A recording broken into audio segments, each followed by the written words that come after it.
Ito mga guys, hello. Ito po mga guys ay pupunitin natin. Ganon, pupunitin ng pira-piraso.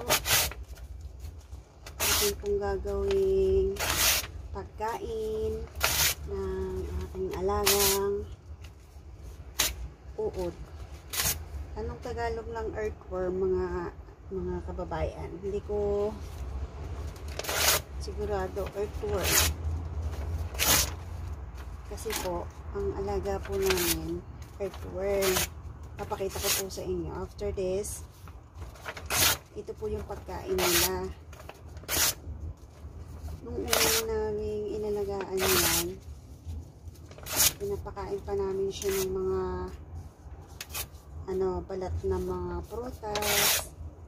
Pero since nag-iiba yung nagiging maiksi sila pag matamis yata yung kinakain nila, kaya yun, naisip namin palitan na lang ng papel para hindi sila mag-iba ng shape, kasi nagiging mataba sila tapos umiiksi sila, hindi na siya mukhang uod.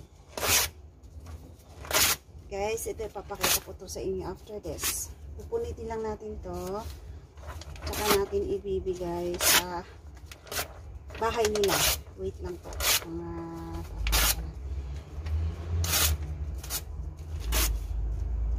Sinong mag-aakala na sa modernong lugar na to may nag-aalaga ng uod? Ayan o.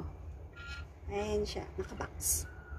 Wait lang ha, ipapakita ko to mamaya. Pagkatapos natin punitin, ibibigay natin yung foods nila. Wait a minute. Tcharan!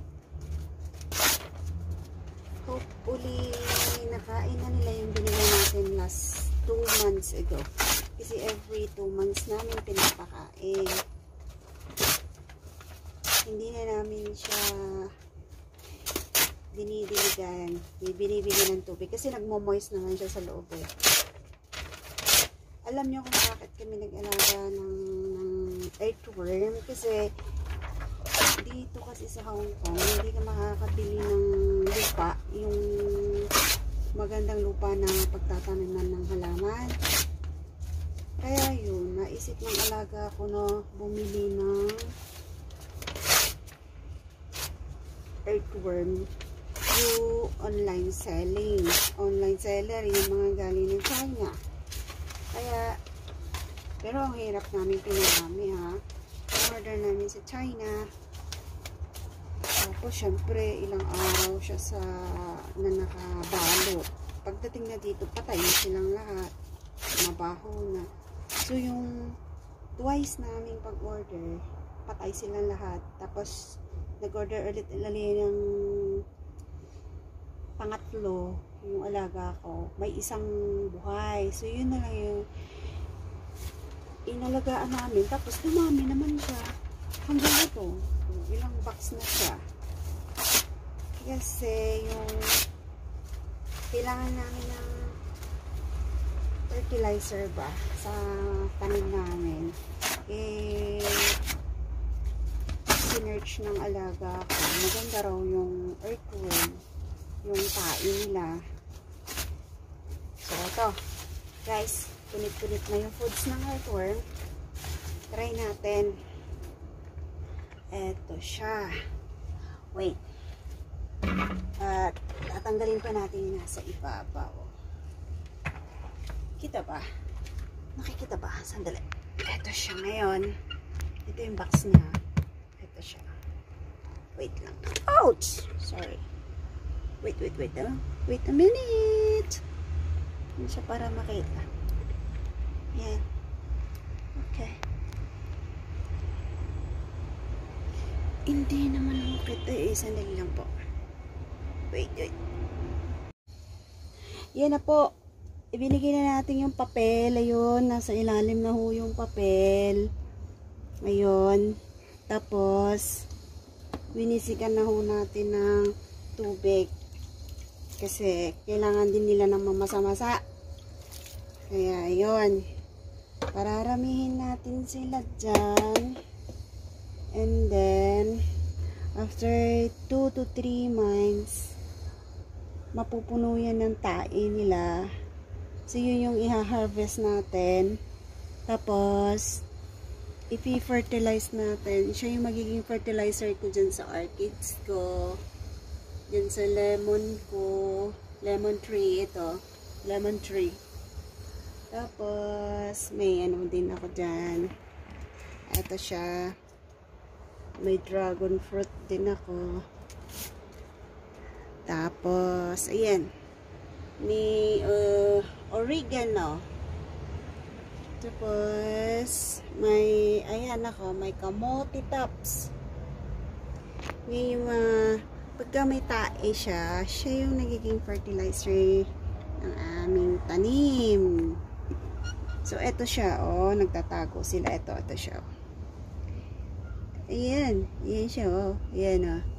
Ew. Ayan siya, oh. Ayan, oh. Tama? O, yan na. Tumagalaw. So, ang pagkain lang niya is papel. Pira-pirasong papel. And then, tubig. Winimisikan lang ng tubig. Tapos, kung gusto nyo naman, bigyan din ng mga pinagbalatan ng gulay, okay lang. Pero, ang baho kasi pagka yung nabubulok na yung gulay. Tapos, syempre, ano yung paka-small po kasi ng space ng terrace ng amo ko. Yan. Kaya, hindi po pwede. So, ang pinaka-the best na lang, papel. Papel ang binibigay naming foods nila. Tapos, ayan.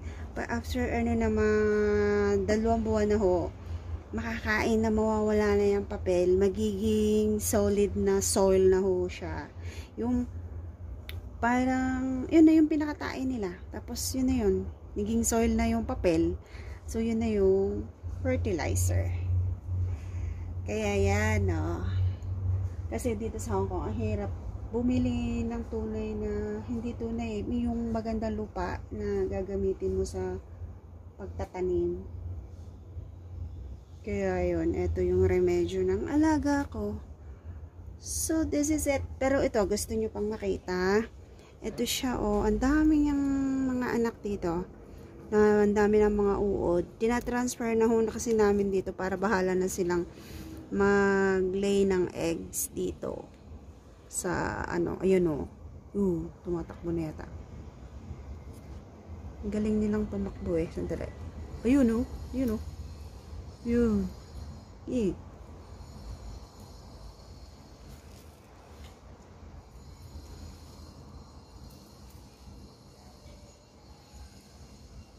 Hirap nilang kunin, eh.